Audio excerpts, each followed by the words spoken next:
मैं आप सभी को सुना रही हूँ शुक्रवार को सुनी जाने वाली सभी कथाएं एक साथ। मानिकपुर नगर में 3 दोस्त रहते थे। उनमें से एक काष्ठ, एक ब्राह्मण और एक वैश्य था। वे तीनों हमेशा साथ रहते थे। तीनों का विवाह हो चुका था। ब्राह्मण और काष्ठ के लड़के का गौना हो चुका था, लेकिन वैश्य पुत्र का भी गौना नहीं हुआ था। उनके दोस्त उसे अक्सर कहा करते थे कि दोस्त, तुम अपनी पत्नी को मायके से लेने क्यों नहीं जाते हो? अब वैश्य पुत्र धनराज ने अपनी पत्नी कुसुम को लाने का निश्चय कर लिया। दोस्तों की बात मानकर अगले ही दिन धनराज ने माता पिता से अपनी पत्नी कुसुम को लेने जाने की बात कहने लगा। उसकी बात सुनकर वे हैरान होते हुए बोले, बेटा, अभी शुक्र अस्त हो रहा है, इसलिए अभी बहू को लाना उचित नहीं है। कुछ दिन ठहर जाओ, रुक जाओ, फिर पत्नी को लेकर आना। लेकिन धनराज नहीं माना। वह कुसुम को लाने ससुराल पहुंच गया। फिर होना क्या था, ससुराल में धनराज की खूब आवभगत की गई। धनराज ने कुसुम को विदा करने के लिए कहा तो उनके सास ससुर ने कहा, बेटा, अभी शुक्र अस्त हो रहा है, ऐसे में लड़की को विदा नहीं करते। कुछ दिन ठहर जाओ बेटा, फिर हम कुसुम को खुशी खुशी तुम्हारे साथ विदा कर देंगे। लेकिन धनराज वहां भी जीत पर अड़ गया। अब दामाद की जीत को देखकर सास ससुर ने भी कुसुम को विदा कर दिया। अब धनराज अपनी पत्नी को लेकर बैलगाड़ी में बैठकर अपने घर को जा रहा था। अचानक बैल तेजी से भागने लगी। रास्ते में बड़े पत्थर से टकराने के कारण गाड़ी की पहिया टूट गया। फलस्वरूप कुसुम गिर गई। उसे काफी चोट आई। दोनों को आगे की यात्रा पैदल ही करनी पड़ी। सुनसान रास्ते से गुजरते हुए डाकुओं ने उन्हें लूट लिया। उनका सारा धन, आभूषण और वस्त्र छीन लिए। किसी तरह दोनों ने अपने जान बचाते हुए अपने घर को पहुंचे। अब जब घर पहुंच गए तो हुआ ये कि धनराज के बिस्तर पर सांप चढ़ गया और धनराज को डस लिया। सेठ जी ने बड़े बड़े चिकित्सक बुलवाए, मगर कोई भी चिकित्सक जहर उतारने में सफल नहीं हुआ। दूर दूर से सपेरे बुलाए गए, लेकिन कोई भी धनराज को बचा नहीं सका। धनराज की मृत्यु हो गई।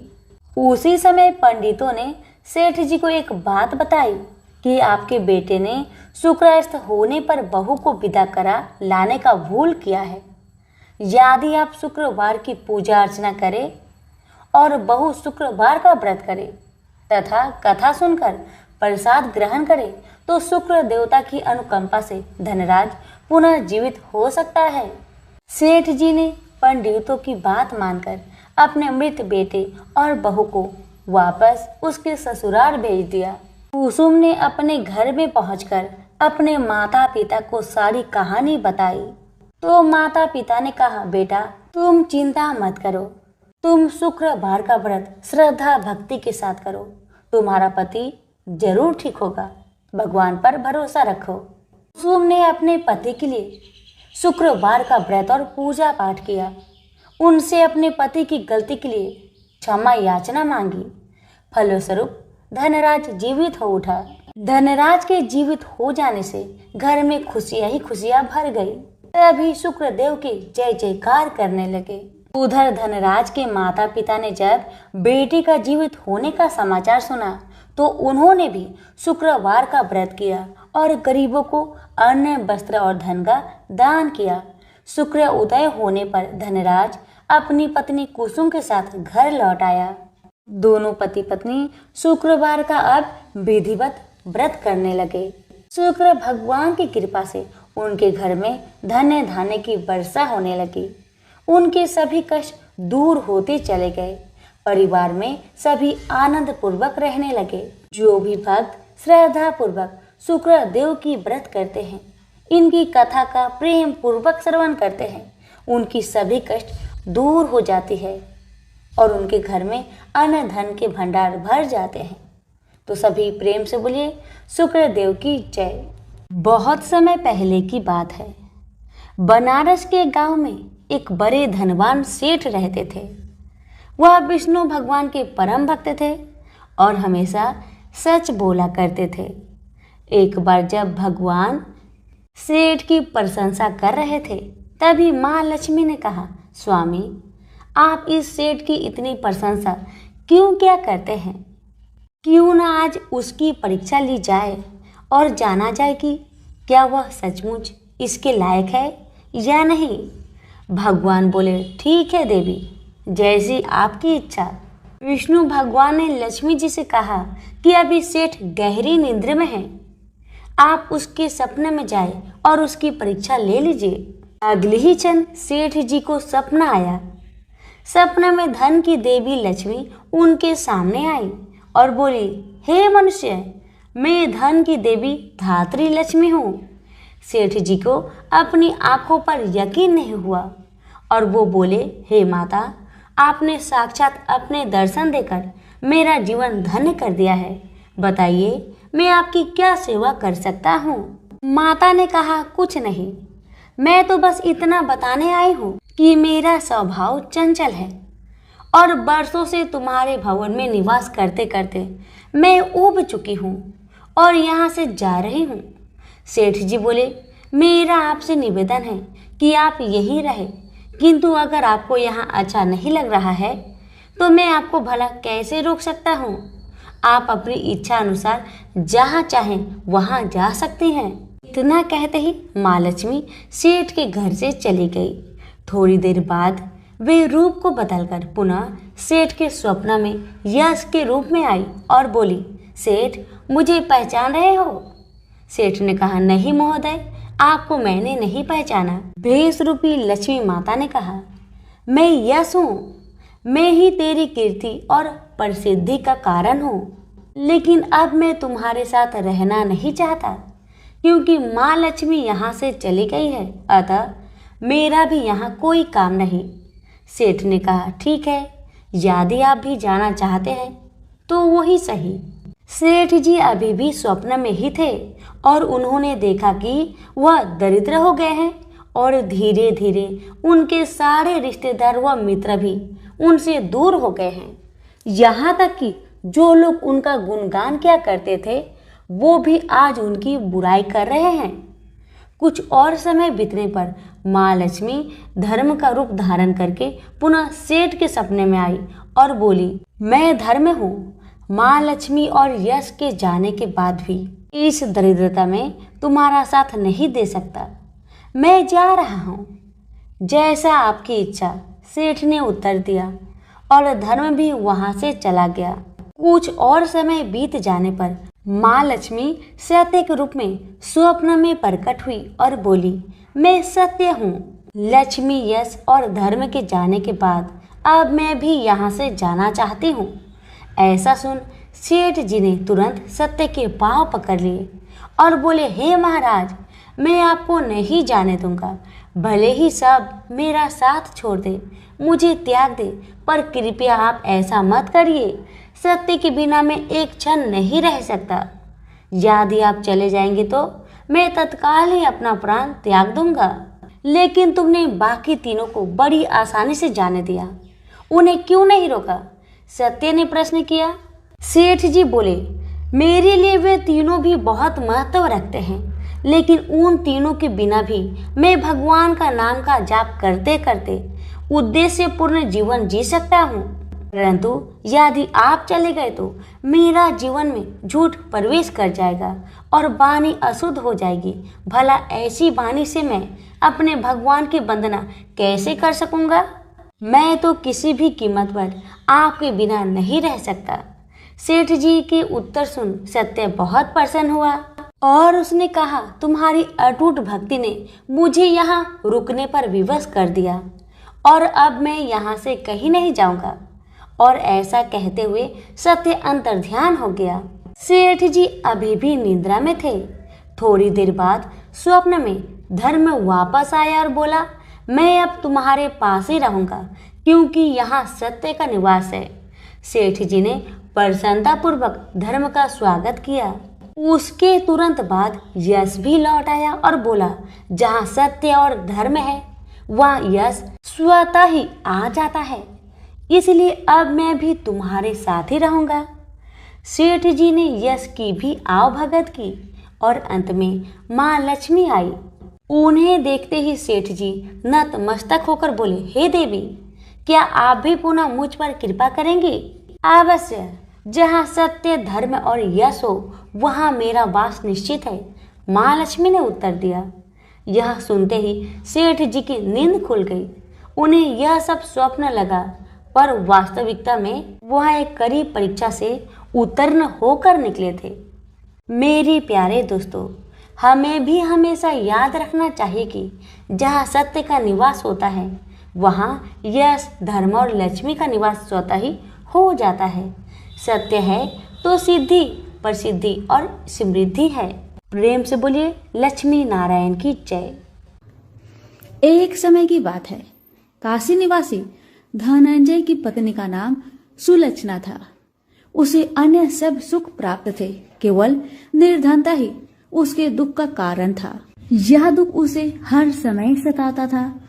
एक दिन सुलक्षणा पति से बोली, स्वामी आप कुछ उद्यम करो तो काम चले, इस प्रकार कब तक काम चलेगा? सुलक्षणा की बात धनंजय के मन में बैठ गया और वह उसी दिन विश्वनाथ शंकर जी को प्रसन्न करने के लिए बैठ गया और कहने लगा, हे देवाधिदेव विश्वेश्वर, मुझे पूजा पाठ कुछ नहीं आता, केवल आपके भरोसे बैठा हूँ। इतनी विनती करके वह 2-3 दिन भूखा प्यासा बैठा रहा। यह देखकर भगवान शंकर ने उसके कान में अन्नपूर्णा अन्नपूर्णा अन्नपूर्णा इस प्रकार 3 बार कहा। यह कौन क्या कह गया? इसी सोच में धनंजय पड़ गया कि मंदिर से आते जाते ब्राह्मण को देखकर पूछने लगा, पंडित जी अन्नपूर्णा कौन है? ब्राह्मणों ने कहा, तू अन्न छोड़कर बैठा है, सो तुझे अन्न की ही बात सूझती है, जा घर जाकर अन्न ग्रहण कर। धनंजय घर गया, स्त्री से सारी बात कही। वह बोली, नाथ आप चिंता ना करें, स्वयं शंकर जी ने यह मंत्र आपको दिया है, वे स्वयं ही खुलासा करेंगे, आप फिर जाकर उनकी आराधना करें। धनंजय फिर जैसा का तैसा पूजा में बैठ गया। रात्रि में शंकर जी ने आज्ञा दी, कहा तू पूर्व दिशा में चला जा, वह अन्नपूर्णा का नाम जपता जाता और रास्ते में फल खाता, झरनों का पानी पीता जाता। इसी प्रकार कितने ही दिनों तक चलता गया। वहां उसे चांदी सी चमकती वन की शोभा दिखने में आई। सुंदर सरोवर दिखने में या उसके किनारे कितनी ही अप्सराएं झुंड बनाए बैठी थी और सब माँ अन्नपूर्णा इस प्रकार बार बार कहती थी। यह अगहन मास की उजेली रात्रि थी और आज से ही व्रत का ये आरंभ था। जिस शब्द की खोज करके वह निकला था वह उसे वहां सुनने को मिला। धनंजय ने उनके पास जाकर पूछा, हे देवियों आप यह क्या कर रही हो? उन सब ने कहा, हम सब माँ अन्नपूर्णा का व्रत करते हैं। व्रत करने से क्या होता है? यह किसी ने किया भी है, इसे कब किया जाए, कैसा व्रत है और कैसी विधि है, मुझे भी कहो। वे कहने लगी, इस व्रत को सब कोई कर सकता है। 21 दिन तक के लिए 21 गांठ का सूत लेना चाहिए। 21 दिन या दिन ना बने तो 1 दिन उपवास करे, या भी ना बने तो केवल कथा सुनकर प्रसाद ले। निराहार रहकर कथा कहे तथा सुनने वाला कोई ना मिले तो पीपल के पत्तों को रख, सुपारी या घृत कुमारी वृक्ष को सामने कर, दीपक को साक्षी कर, सूर्य, गाय, तुलसी या महादेव को बिना कथा सुनाए मुख में दाना न डाले। यदि भूल से कुछ पड़ जाए तो 1 दिवस फिर उपवास करे, व्रत के दिन क्रोध न करे और झूठ ना बोले। धनंजय बोला, इस व्रत के करने से क्या होगा? वे कहने लगी, इसके करने से अंधों को नेत्र मिले, लूलों को हाथ मिले, निर्धन के घर धन आए, बाजिन को संतान मिले, मूर्खों को विद्या आए। जो जिस कामना से व्रत करे माँ उसकी इच्छा पूरी करती है। वह कहने लगा, बहनों मेरे भी धन नहीं है, विद्या नहीं है, कुछ भी तो नहीं है, मैं तो दुखिया ब्राह्मण हूँ, मुझे इस व्रत का सूत दोगी? हाँ भाई, तेरा कल्याण हो, तुझे देगी। ले, इस व्रत का मंगल सूत्र ले। धनंजय ने व्रत किया। व्रत पूरा हुआ तभी सरोवर में से 21 खंड की स्वर्ण सीढ़ी हीरा मोती जड़ी प्रकट हुई। धनंजय जय अन्नपूर्णा अन्नपूर्णा कहता जाता था। इस प्रकार इतनी ही सीढ़ियां उतर गया तो क्या दिखता है कि करोड़ों सूर्य से प्रकाशमान अन्नपूर्णा माँ का मंदिर है। उसके सामने स्वर्ण सिंहासन पर माता अन्नपूर्णा विराजमान है। सामने भिक्षा हेतु शंकर भगवान खड़े हैं। देव बनाए चवर डुलाती है। कितनी ही हथियार बांधे पहरा देती है। धनंजय दौड़कर जगदम्बा के चरणों में गिर गया। देवी उसकी मन का कलेश जान गई। धनंजय कहने लगा, माता आप तो अंतर्यामिनी हो, आपको अपनी दशा क्या बताऊं। माता बोली, मेरा व्रत किया है, जा संसार तेरा सत्कार करेगा। माता ने धनंजय की जिह्वा पर बीज मंत्र लिख दिया। अब तो उसके रोम रोम में विद्या प्रकट हो गई। इतने में क्या देखता है कि वह काशी विश्वनाथ के मंदिर में खड़ा है। माँ का वरदान ले धनंजय घर आया। सुलक्षणा से सब बात कही। माता जी की कृपा से उसके घर में संपत्ति उमड़ने लगी। छोटा सा घर बहुत बड़ा गिना जाने लगा। जैसे शहद के पत्तों में मक्खियां जमा होती है, उसी प्रकार उनके सगे संबंधी आकर उसकी बड़ाई करने लगे। कहने लगे, इतना धन और इतना बड़ा घर, सुंदर संतान नहीं हो तो इस कमाई का कौन भोग करेगा। सुलक्षणा से संतान नहीं है, इसलिए तुम दूसरा विवाह करो। अनिच्छा होते हुए भी धनंजय को दूसरा विवाह करना पड़ा और सती सुलक्षणा को सौत का दुख उठाना पड़ा। इस प्रकार दिन बीतते गया। फिर अगहन मास आया। नए बंधन से बंधे पति से सुलक्षणा ने कहलाया कि हम व्रत के प्रभाव से सुखी हुए हैं, इस कारण यह व्रत छोड़ना नहीं चाहिए। यह माता जी का प्रताप है जो हम इतने संपन्न और सुखी है। सुलक्षणा की बात सुन धनंजय उसके यहाँ आया और व्रत में बैठ गया। नई बहू को इस व्रत की खबर नहीं थी। वह धनंजय की आने की राह देख रही थी। दिन बीतते गए और व्रत पूर्ण होने में 3 दिवस बाकी थे कि नई बहू को खबर पड़ी। उसके मन में ईर्ष्या की ज्वाला दहक रही थी। सुलक्षणा के घर आ पहुंची और उसने वहां भगदड़ मचा दी। वह धनंजय को अपने साथ ले गई। नए घर में धनंजय को थोड़ी देर के लिए निंद्रा ने आ दबाया। इसी समय नई बहू ने उसका व्रत का सूत तोड़कर आग में फेंक दिया। अब तो माता जी का कोप जाग गया। घर में अकस्मात आग लग गई। सब कुछ जलकर खाक हो गया। सुलक्षणा जान गई और पति को फिर अपने घर ले आई। नई बहू उठकर पिता के घर जा बैठी। पति को परमेश्वर मानने वाली सुलक्षणा बोली, नाथ घबराना नहीं, माता जी की कृपा अलौकिक है। पुत्र कुपुत्र हो जाता है पर माता कुमाता नहीं होती। अब आप श्रद्धा और भक्ति से आराधना शुरू करो, वे जरूर हमारा कल्याण करेगी। धनंजय फिर माता के पीछे पड़ गया। फिर वही सरोवर सीढ़ी प्रकट हुई। उसमें माँ अन्नपूर्णा कहकर वह उतर गया। वहां जा माता जी के चरणों में रुदन करने लगा। माता प्रसन्न हो बोली, यह मेरी स्वर्ण की मूर्ति ले, उसकी पूजा करना, तू फिर सुखी हो जाएगा। जा, तुझे मेरा आशीर्वाद है। तेरी स्त्री सुलक्षणा ने श्रद्धा से मेरा व्रत किया है, उसे मैंने पुत्र दिया है। धनंजय ने आंखें खोली तो खुद को काशी विश्वनाथ के मंदिर में खड़ा पाया। वहां से फिर उसी प्रकार घर को आया। इधर सुलक्षणा के दिन चढ़े और महीने पूरे होते ही पुत्र का जन्म हुआ। गांव में आश्चर्य की लहर दौड़ गई। मानता आने लगा। इस प्रकार उसी गांव के निसंतान सेठ के पुत्र होने पर उसने माता अन्नपूर्णा का मंदिर बनवा दिया। उसमें माता जी धूमधाम से पधारी, यज्ञ किया और धनंजय को मंदिर का आचार्य का पद दे दिया। जीविका के लिए मंदिर की दक्षिणा और रहने के लिए बड़ा सा सुंदर भवन दिया। धनंजय स्त्री पुत्र सहित वहां रहने लगा। माताजी की चढ़ावे में भरपूर आमदनी होने लगी। उधर नई बहू के पिता के घर डाका पड़ा, सब लूट गया। वे भीख मांगकर पेट भरने लगे। सुलक्षणा ने यह सुना तो उन्हें बुलावा भेजा, अलग घर में रख लिया और उनके अन्न वस्त्र का प्रबंध कर दिया। धनंजय, सुलक्षणा और उसका पुत्र माताजी की कृपा से आनंद से रहने लगे। माताजी ने जैसे इनके भंडार भरे वैसे सबके भंडार भरे। प्रेम से बोलिए अन्नपूर्णा माता की जय। मनोहर एक प्राइवेट फर्म में साधारण पद पर कार्य करता था।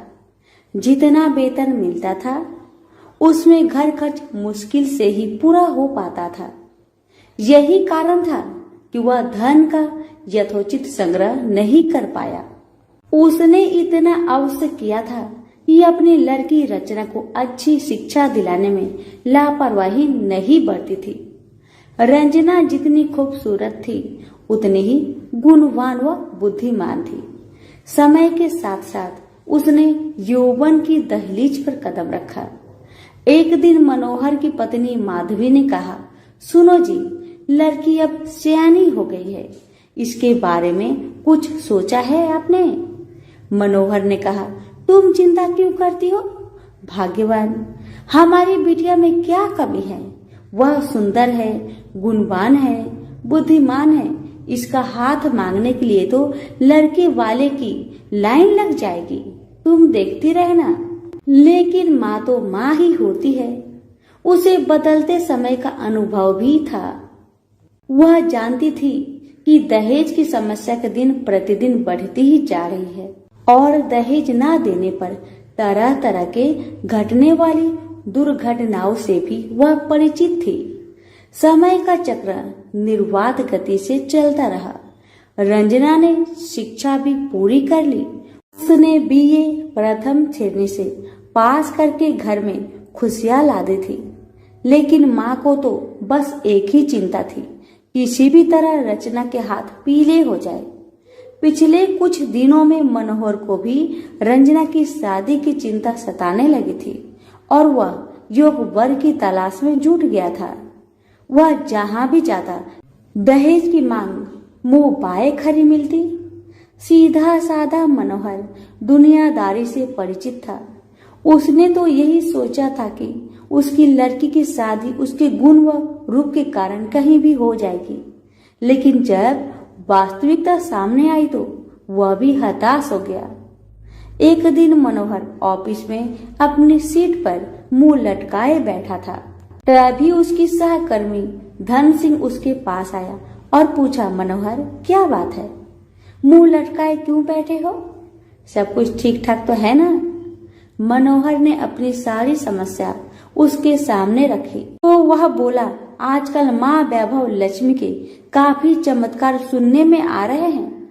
चारों तरफ उन्हीं की जय जयकार हो रही है। सुना है माँ वैभव लक्ष्मी हर समस्या का समाधान चुटकियों में ही कर देती है। मेरा तो कहना है कि तुम भी उनकी शरण में चले जाओ। बिटिया के लिए योग वर खुद ब खुद तुम्हारे द्वार पर आ जाएगा। धन सिंह की बातों से मनोहर का विवेक जाग उठा और उसने पत्नी सहित माँ वैभव लक्ष्मी के 21 शुक्रवार तक व्रत रखने का संकल्प लिया। व्रत के दिन पति पत्नी माँ का ही गुणगान करते रहे और शाम को पूजन कर भोजन करते हैं। इस तरह जब 7वें शुक्रवार का व्रत था, उसी दिन उसकी फर्म का मालिक सेठ दीनदयाल उसके घर पहुंचा। उन्हें देखकर पहले तो मनोहर चौंका, फिर आओ भगत में जुट गया। सेठ दीनदयाल ने मनोहर से कहा, मनोहर बुरा न मानना, तो मैं एक बात कहूँ। मनोहर ने कहा, आप भी कैसी बातें करते हैं सेठ जी, आप तो बस आदेश करें। सेठ दीनदयाल ने कहा, तुम्हारी बेटी रचना मुझे और मेरे लड़के राजेश को बहुत पसंद है। मैं चाहता हूँ कि इन दोनों की शादी कर दी जाए। तुम्हें कोई आपत्ति हो तो मुझे कहो। मनोहर को कानों से सुने शब्द पर विश्वास नहीं हुआ। अपनी प्रसन्नता को मन में दबाते हुए बोला, सेठ जी, कहा आप राजा भोज के सामान और कहा मैं गंगू तेली जैसा। आपके सामने मेरी हैसियत ही क्या है। सेठ दीनदयाल ने उसकी बात को भांपते हुए कहा, मनोहर, तुम किसी प्रकार की चिंता मत करना, यह शादी दहेज के बिना होगी। बस मुझे तो रचना जैसी गुणवान लड़की ही चाहिए। मनोहर और उसकी पत्नी माधवी ने इसे माँ का ही चमत्कार माना और एक दूसरे की तरफ देखते हुए स्वीकृति दे दी। फिर रचना की शादी बड़े धूमधाम से हुई, जिसे देखकर सभी दंग रह गए। शादी के बाद मनोहर और उसकी पत्नी 21 शुक्रवार व्रत पूरे किए। व्रत के अंतिम दिनों दोनों ने 21 कन्याओं को भोजन कराया तथा माँ वैभव लक्ष्मी का विधिवत पूजन कर व्रत कथा की 21 पुस्तकें माँ के श्रद्धालु भक्तों में बांटी। माँ की कृपा से मनोहर माधवी सुखपूर्वक रहने लगे। इधर 9 माह बाद रचना को पुत्र रत्न की प्राप्ति हुई। ये सब माँ के चमत्कार की बदौलत ही संभव हो पाया था। तो सभी मिलकर बोलिए, माँ वैभव लक्ष्मी की जय। कथा अच्छी लगे तो दूसरों को शेयर अवश्य करें। कथा। किसी गांव में अनेक लोग रहा करते थे और सभी अपने अपने कामों में मग्न रहते थे। किसी को किसी का चिंता फिक्री परवाह था ही नहीं, सब अपने से ही मतलब रखते थे। इसी कारण से भजन कीर्तन, भक्ति भाव, दया माया, परोपकार जैसे संस्कार कम हो गए। उस गांव में बुराइयां बढ़ गई थी। शराब, जुआ, रेस, व्यभिचार, चोरी, डकैती वगैरह बहुत गुना शहर में होता रहता था। इसके बावजूद उस गांव में कुछ अच्छे लोग भी रहा करते थे। ऐसे ही लोगों में शीला और उनके पति की गृहस्थी मानी जाती थी। शीला बहुत धार्मिक प्रवृत्ति की थी और उसका स्वभाव संतोषी था। उनका पति भी विवेकी और सुशील था।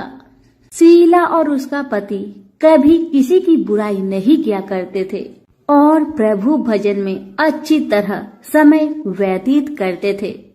शहर के लोग उनकी गृहस्थी की सराहना करते थे। देखते ही देखते दिन बीतने लगा, समय बदल गया। शीला का पति बुरे लोगों से दोस्ती कर बैठा। अब होना क्या था वो तो हम सभी जानते हैं।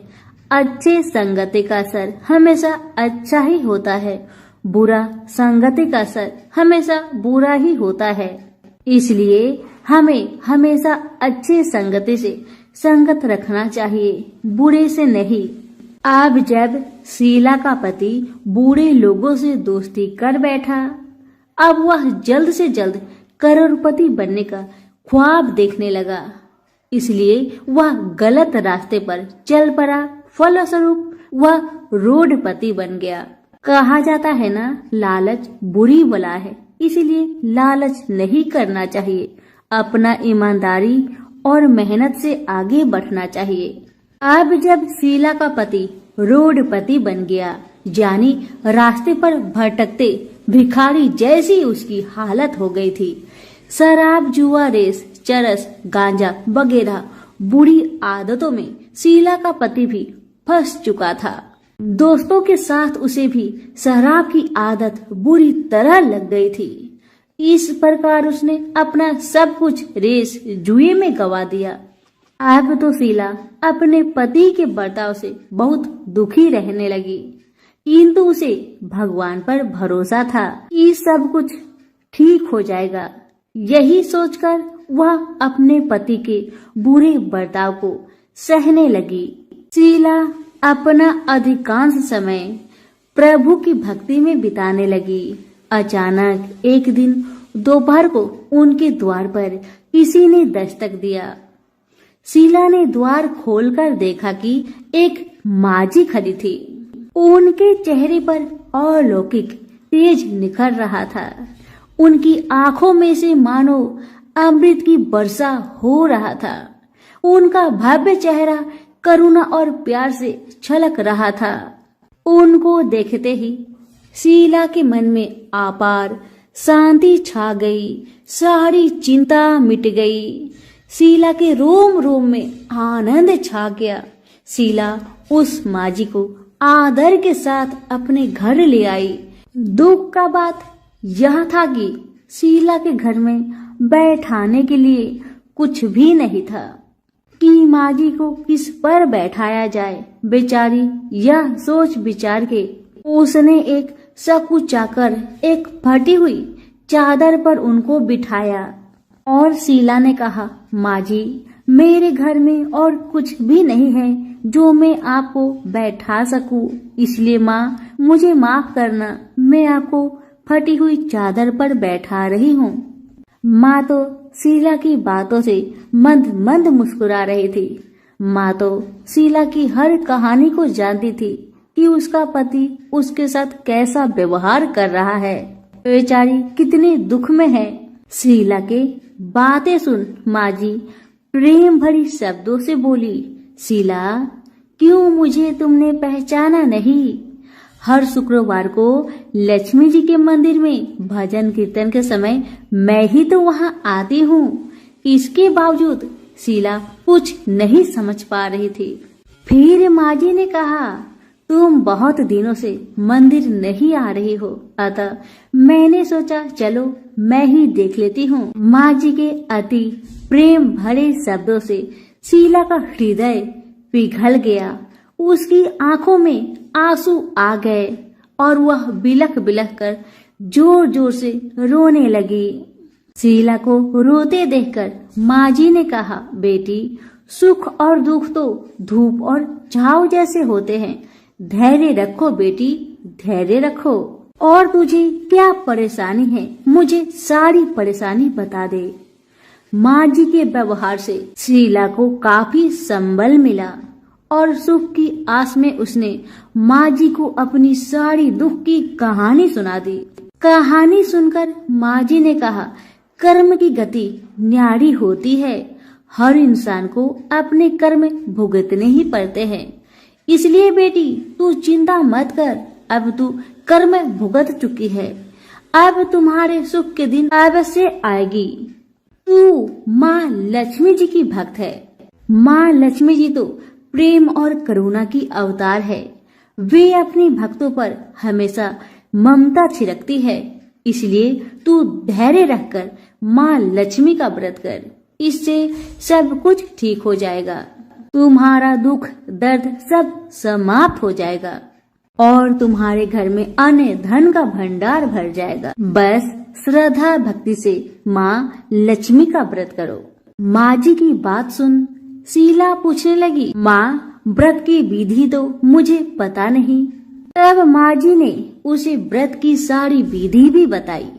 माँ जी ने कहा, बेटी माँ लक्ष्मी जी का व्रत बहुत सरल है, उसे वर लक्ष्मी व्रत या वैभव लक्ष्मी व्रत कहा जाता है। यह व्रत करने वाले की सब मनोकामना पूरी होती है, वह सुख संपत्ति और यश प्राप्त करता है। शीला यह सब सुनकर आनंदित हो उठी। शीला ने संकल्प करके आंखें खोली तो सामने कोई नहीं था। वह विस्मित हो गई कि माँ जी कहाँ गए, अभी तो माँ जी मेरे सामने खड़ी थी। शीला को तत्काल यह समझने में देर नहीं लगी कि माँ जी कोई और नहीं, साक्षात माँ लक्ष्मी ही थी। दूसरे दिन शुक्रवार था। सवेरे स्नान करके स्वच्छ कपड़े पहनकर शीला ने माँ जी द्वारा बताई विधि से पूरे मन से श्रद्धा भक्ति से व्रत किया और आखिर में प्रसाद वितरण हुआ। यह प्रसाद पहले पति को खिलाया। प्रसाद खाते ही पति के स्वभाव में फर्क पड़ गया। माँ लक्ष्मी की कृपा से उसका पति जिस दिन प्रसाद खाया उस दिन अपनी पत्नी को मारा पीटा नहीं, सताया भी नहीं। शीला को बहुत अच्छा लगा। शीला के मन में तो अब पहले से भी ज्यादा वैभव लक्ष्मी व्रत के लिए श्रद्धा बढ़ गई। शीला ने पूर्ण श्रद्धा भक्ति के साथ 21 शुक्रवार तक वैभव लक्ष्मी व्रत किया। 21वें शुक्रवार को माँ जी के कहे मुताबिक उद्धापन विधि करके 7 स्त्रियों को वैभव लक्ष्मी व्रत की 7 पुस्तक उपहार में दी। फिर माता जी के धन लक्ष्मी स्वरूप की छवि को बंधन करके भाव से मन ही मन प्रार्थना करने लगी, हे माँ धनलक्ष्मी, मैंने आपका वैभव लक्ष्मी व्रत करने की मन्नत मानी थी, वह व्रत आज पूर्ण किया है। हे माँ, मेरी हर विपत्ति को दूर करो, हमारा सबका कल्याण करो। जिसे संतान ना हो माँ, उसे संतान देना। सौभाग्यवती स्त्री का सौभाग्य को माँ अखंड रखना। कुंवारी लड़कियों को मन भावन पति देना। जो आपका यह चमत्कारी वैभव लक्ष्मी व्रत करे, उनकी सब विपत्ति को दूर करना, सभी को सुखी रखना। हे माँ, आपकी महिमा अपार है। ऐसा बोलकर लक्ष्मी जी के धन लक्ष्मी स्वरूप की छवि को प्रणाम किया। व्रत के प्रभाव से शीला का पति अच्छा इंसान बन गया और अब शीला का पति मेहनत करके व्यवसाय करने लगा। उसने तुरंत शीला की गिरवी रख के गहने छुड़ा लिए।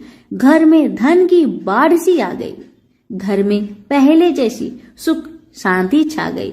वैभव लक्ष्मी व्रत का प्रभाव देखकर मोहल्ले की दूसरी स्त्रियां भी विधि पूर्वक वैभव लक्ष्मी व्रत करने लगी। सभी प्रेम से बोले, वैभव लक्ष्मी माता की जय हो। आइए अब जानते हैं वैभव लक्ष्मी व्रत का उद्यापन विधि। 7, 11 या 21 जितने भी शुक्रवार की मन्नत मांगी हो, उतने शुक्रवार तक यह व्रत पूरी श्रद्धा तथा भावना के साथ करना चाहिए। आखिरी शुक्रवार को इसका शास्त्रीय विधि के अनुसार उद्यापन करना चाहिए। आखिरी शुक्रवार को प्रसाद के लिए खीर बनानी चाहिए। जिस प्रकार हर शुक्रवार को हम पूजन करते हैं, वैसे ही करना चाहिए। पूजन के बाद माँ के सामने एक श्रीफल फोड़े, फिर कम से कम 7 कुंवारी कन्या या सौभाग्यशाली स्त्रियों को कुमकुम का तिलक लगाकर माँ वैभव लक्ष्मी व्रत कथा की किताब की एक प्रति उपहार में देनी चाहिए और सबको खीर का प्रसाद देना चाहिए। इसके बाद माँ लक्ष्मी जी को श्रद्धा सहित प्रणाम करना चाहिए।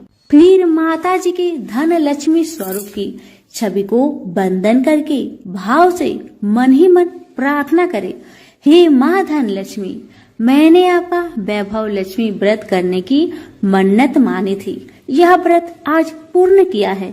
हे माँ, हमारी मनोकामना पूर्ण करे, हमारी हर विपत्ति को दूर करे, हम सबका कल्याण करे। जिसे संतान ना हो, उसे संतान देना।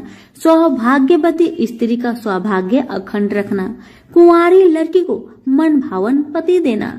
जो आपका यह चमत्कारी वैभव लक्ष्मी व्रत करे, उनकी सब विपत्ति दूर करना, सभी को सुखी करना। हे माँ, आपकी महिमा अपार है, आपकी जय हो। ऐसा बोलकर लक्ष्मी के धन लक्ष्मी स्वरूप की छवि को प्रणाम करे। सभी प्रेम से बोलिए, वैभव लक्ष्मी माता की जय हो।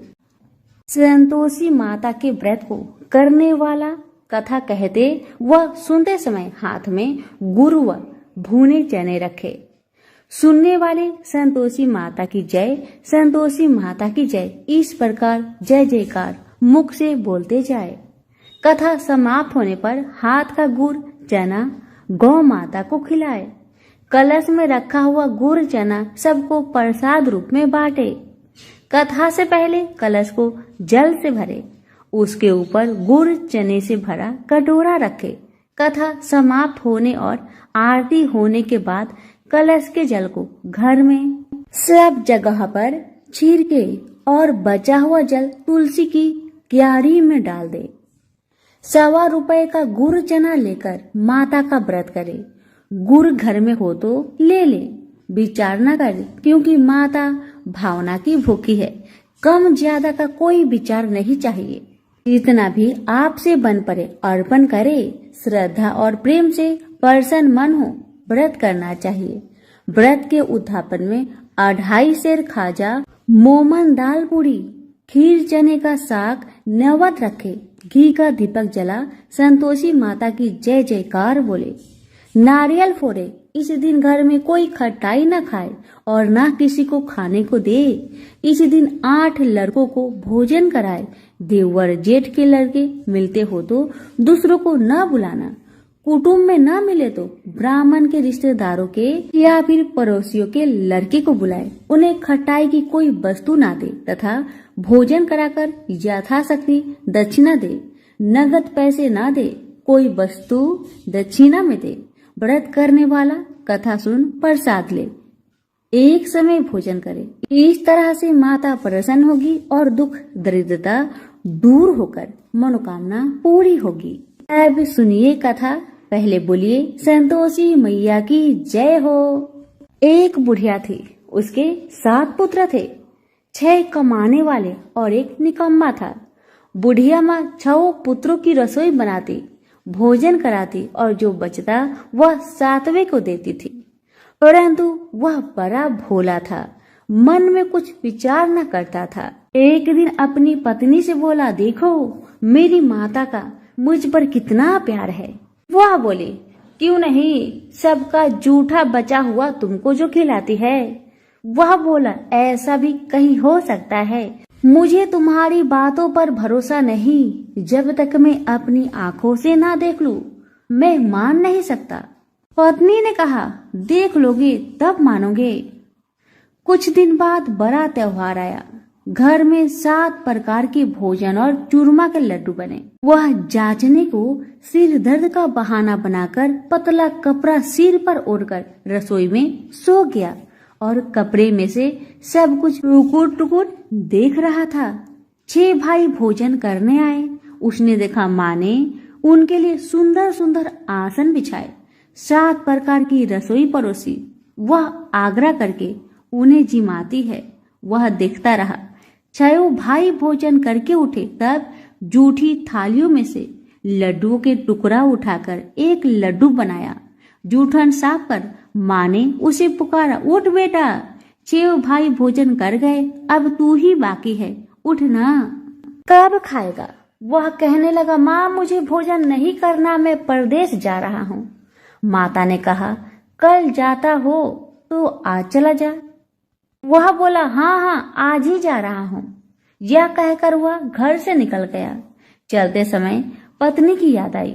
वह गौशाला में कंडे थाप रही थी। वह जाकर बोला, हम जावे परदेश को, आवेंगे कुछ काल, तुम रहियो संतोष से धर्म अपनो पाल। वह बोली, जाओ पिया आनंद से, हमरो सोच हटाए, राम भरोसे हम रहे, ईश्वर तुम्हें सहाय। देवो निशानी अपनी, देख धरु मन धीर, सुधी हमारी ना बिसारियो, रखियो मन गंभीर। वह बोला, मेरे पास तो कुछ नहीं, यह अंगूठी है, सो ले लो और अपनी निशानी मुझे दे। वह बोली, मेरे पास क्या है, यह गोबर भरा हाथ है। यह कह उसकी पीठ में गोबर की हाथ की थप्पी मार दी। वह चला गया। चलते चलते दूर देश में पहुंचा। वहां एक साहूकार की दुकान थी। वहीं जाकर रहने लगा और कहने लगा, भाई मुझे नौकरी पर रख लो। साहूकार को जरूरत भी थी तो वह बोला, ठीक है रह जा। लड़के ने पूछा, तनख्वाह क्या दोगे? साहूकार ने कहा, काम देखकर दाम मिलेगा। साहूकार की नौकरी मिली। वह सवेरे 7 बजे से रात तक नौकरी करने लगा। कुछ दिनों में साहूकार का सारा लेन देन का हिसाब, ग्राहकों को माल बेचना, सारा काम करने लगा।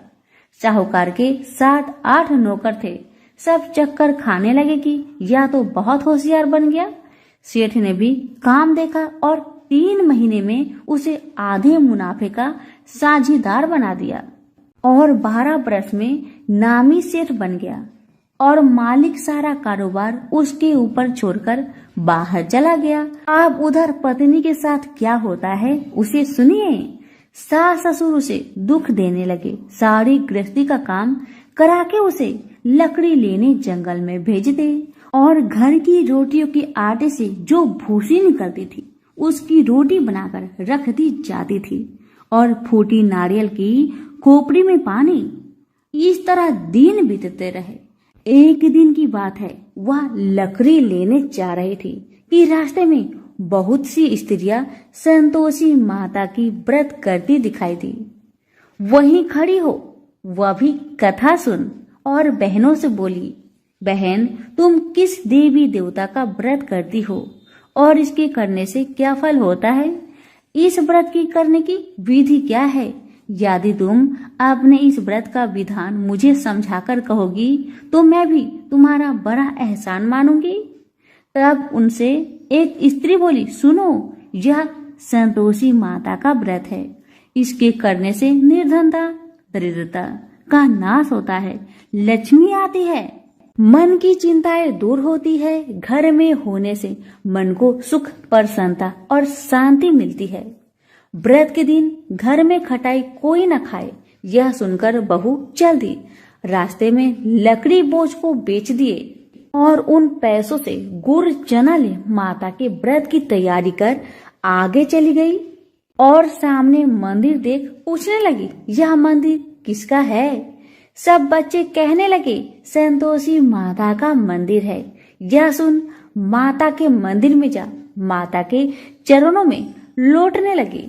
दिन हो विनती करने लगी, माँ, मैं निपट मूर्ख हूँ, व्रत के नियम कुछ नहीं जानती, मैं बहुत दुखी हूँ। हे माता जगत जननी, मेरा दुख को दूर कर, मैं तेरी शरण में हूँ। माता को दया आई। एक शुक्रवार बीता कि दूसरे शुक्रवार को ही इसके पति का पत्र आया और तीसरे को उसका भेजा पैसा भी आ गया। यह देख जेठानी मुंह सिकुड़ने लगी, इतने दिनों में इतना पैसा आया, इसमें क्या बुराई है? लड़के ताने देने लगे कि काकी बुलाने से भी नहीं बोलेगी। बेचारी सरलता से कहती, भैया पत्र आवे, रुपया आवे तो हम सबके लिए अच्छा है। ऐसा कहकर आंखों में आंसू भरकर संतोषी माता के मंदिर में आ मातेश्वरी के चरणों में गिरकर रोने लगी। माँ, मैंने तुमसे पैसा नहीं, मुझे पैसे से क्या काम है माँ? मुझे तो अपने सुहाग से काम है। मैं तो अपनी स्वामी के दर्शन और सेवा मांगती हूँ। तब माता ने प्रसन्न होकर कहा, जा बेटी, तेरी स्वामी आएगा। यह सुन खुशी से बावली हो घर का काम काज करने लगी। अब संतोषी माँ विचार करने लगी, इस भोली पुत्री से मैंने तो कह दिया तो उसका पति आएगा, पर आवेगा कहाँ से? वह तो इसे सपने में भी याद नहीं करता। उसे याद दिलाने के लिए मुझे जाना पड़ेगा। इस तरह माता बुढ़िया के सपने में जा प्रकट हो कहने लगी, साहूकार के बेटे, सोता है या तू जागता है? वह बोला, माता, सोता भी नहीं जागता भी नहीं, बीच में ही हूँ, कहो क्या आज्ञा है? वहाँ कहने लगी, तेरा घर बार कुछ है या नहीं? वह बोला, मेरा सब कुछ है माँ, बाप, भाई, बहन व पत्नी, क्या कमी है? माँ बोली, भोले पुत्र, तेरी स्त्री घोर कष्ट उठा रही है, तेरे माँ बाप उसे दुख दे रहे हैं, वह तेरे लिए तरस रही है, तू उसकी सुधि ले। वह बोला, माता, यह तो मुझे मालूम है, परंतु जाओ कैसे? परदेश की बात है, लेन देन का कोई हिसाब नहीं, जाने का कोई रास्ता नजर नहीं आता माँ, कैसे चला जाऊं? माँ कहने लगी, मेरी बात मान, सवेरे नहा धोकर माता का नाम ले, घी का दीपक जला, दंडवत कर दुकान पर बैठ जा, देखते देखते तेरा लेन देन चुक जाएगा, माल बिक जाएगा, साज होते होते धन का ढेर लग जाएगा। तब सवेरे बहुत जल्दी उठ उसने लोगों से अपने सपने की बात कही, तो वे सब उसकी बात अनसुनी कर दिल लगी उड़ाने लगे कि कहीं सपने भी सच होते हैं। एक बूढ़ा बोला, देख भाई, मेरी बात मान, इस तरह साच झूठ करने के बदले देवता ने जैसा कहा है वैसा ही करो, तेरा इसमें क्या जाता है? अब बूढ़े की बात मानकर नहा धोकर संतोषी माता को दंडवत कर घी का दीपक जलाकर दुकान पर बैठ गया। थोड़ी देर में क्या देखता है कि दिन वाले रुपए लाए, लेने वाले हिसाब लेने लगे, कोठे में भरे सपनों के खरीदार नगद दाम में सौदा करने लगे। शाम तक धन का ढेर लग गया। माता का यह चमत्कार देख खुश हो मन में माता का नाम ले घर जाने की वास्ते गहना कपड़ा खरीदने लगा और वहां के काम से निपटकर तुरंत रवाना हुआ। वहाँ पत्नी बेचारी जंगल में लकड़ी लेने जाती। लौटते वक्त माता जी के मंदिर में विश्राम करती है। वह तो उसका रोज रुकने का स्थान ठहरा। दूर से धूल उठती देखकर वह माता से पूछती है, हे माता, यह धूल कैसे उड़ रही है? माँ कहती है, हे पुत्री, तेरा पति आ रहा है।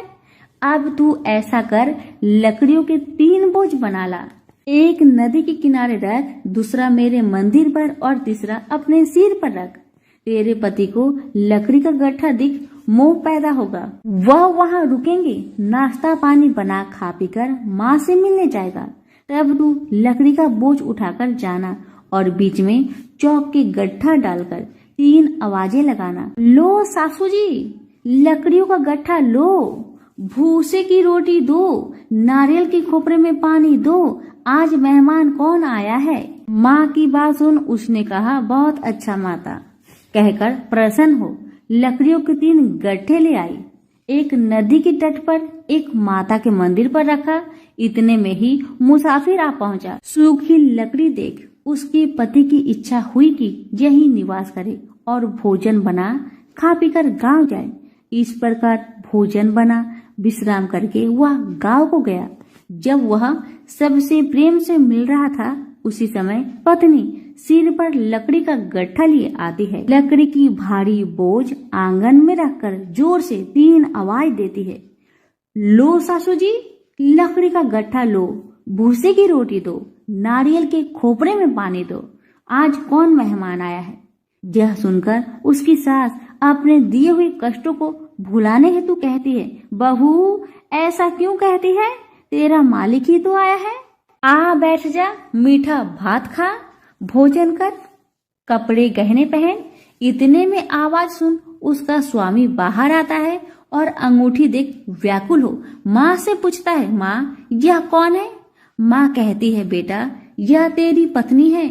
आज 12 वर्ष हो गए जब से तू गया है, तब से सारे गांव में जानवर की तरह भटकती रहती है।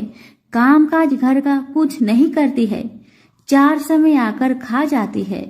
अब तुझे देखकर भूसी की रोटी और नारियल के खोपरे में पानी मांगती है। वह लज्जित हो बोला, ठीक है माँ, मैंने इसे भी देखा है और तुम्हें भी देखा है। अब मुझे दूसरे घर की ताली दे दो, उसमें रहूं। तब माँ बोली, ठीक है बेटा, तेरी मर्जी। इतना कहकर ताली का गुच्छा पटक दिया। उसने ताली लेकर दूसरे कमरे में जो तीसरी मंजिल के ऊपर था उसे खोलकर सारा सामान जमाया। एक दिन में ही वहाँ राजा के महल जैसा ठाट बाट बन गया। अब क्या था, वो दोनों सुखपूर्वक रहने लगे। इतने में अगला शुक्रवार आया। बहू ने अपने पति से कहा कि मुझको माँ का उद्यापन की तैयारी करना है और इतना कहकर तैयारी करने लगी। जेठ के लड़कों को भोजन के लिए कहने गई। उन्होंने मंजूर किया, परंतु पीछे जेठानी बच्चों को सिखाती है, देखो रे, भोजन के समय खटाई मांगना जिससे उसका उद्यापन पूरा ना हो।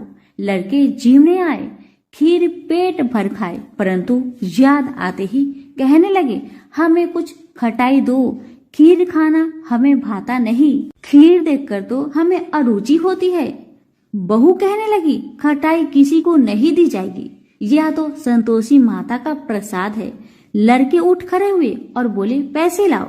भोली बहू कुछ जानती नहीं थी, सो उन्हें पैसे दे दिए। लड़के उसी समय उठ इमली लाकर खाने लगे। यह देखकर संतोषी माता बहू पर क्रोधित हुई। राजा के दूत उसके पति को पकड़ कर ले गए। जेठ जेठानी मन माने खोटे वचन कहने लगे।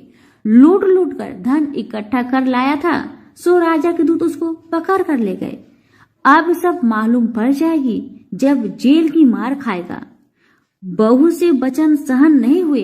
वह रोती रोती माता के मंदिर में गई और बोली, हे माता, तुमने ये क्या किया? मुझे हंसाकर अब क्यों रुलाती हो माँ? तब माता बोली, पुत्री, तूने उद्यापन करके मेरा व्रत भंग किया, इतनी जल्दी सब बातें भुला दी। वह कहने लगी, माता, भूली तो नहीं हूँ, न कुछ अपराध किया है, मुझे तो लड़कों ने भूल में डाल दिया, मैंने भूल से उन्हें पैसे दे दिए, मुझे क्षमा करो माँ, मुझे क्षमा करो। माँ बोली, ऐसे कहीं भूल होती है। वह बोली, माँ मुझे माफ कर दो माँ, मैं फिर से तुम्हारा उद्धापन करूंगी। माँ बोली, अब भूल जा पुत्री, तेरा मालिक तुझे रास्ते में ही आता मिलेगा। वह घर को चली। रास्ते में उसका पति आता मिला। उसने पूछा, तुम कहाँ गए थे?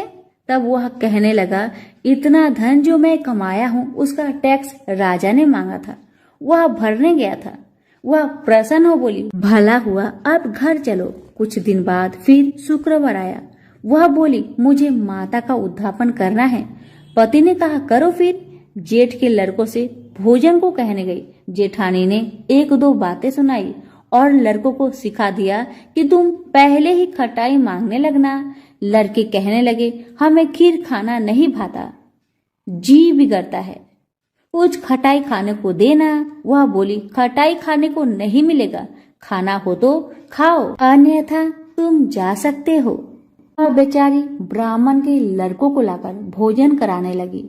यथाशक्ति दक्षिणा की जगह एक एक फल उन्हें दिया।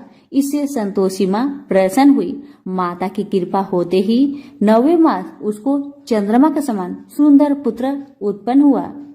पुत्र को लेकर प्रतिदिन माताजी के मंदिर जाने लगी।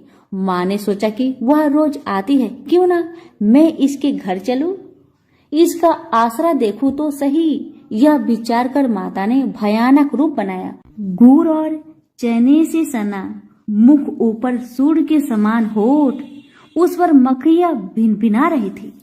दहलीज में पांव रखते ही उसकी सास चिल्लाई, देखो रे, कोई चुड़ैल चली आ रही है, लड़कों इसे भगाओ नहीं तो किसी को खा जाएगी। लड़के डरने लगे और चिल्लाकर खिड़की बंद करने लगे। बहू रोशनदार से देख रही थी, प्रसन्नता से पागल होकर चिल्लाने लगी, आज मेरी माँ आई है, आज मेरी माँ मेरे घर को आई है। यह कहकर बच्चे को दूध पीने से हटाती है। इतने में सास का क्रोध फूट पड़ा। बोली, रांड, इसे देखकर कैसी उतावली हुई जो बच्चे को पटक दिया। इतने में माँ के प्रताप से जहाँ देखो वही लड़के ही लड़के नजर आने लगे। वह बोली, माँ जी, जिनका मैं व्रत करती हूँ यह तो वही संतोषी माता है। इतना कहा झट से सारे घर के किवाड़ खोल देती है।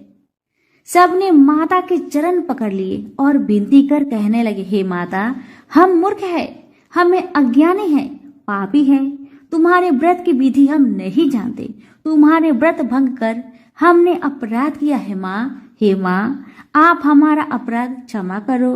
उस प्रकार माता प्रसन्न हुई। माता ने बहू को जैसा फल दिया वैसा माता सबको दे। जो पढ़े उनका मनोरथ पूर्ण हो, जो सुने उनका भी मनोरथ पूर्ण हो। तो प्रेम से बोलिए, संतोषी माता की जय हो। कथा अच्छी लगे तो अभी लाइक करके दूसरों को शेयर करें और चैनल को सब्सक्राइब करें। धन्यवाद।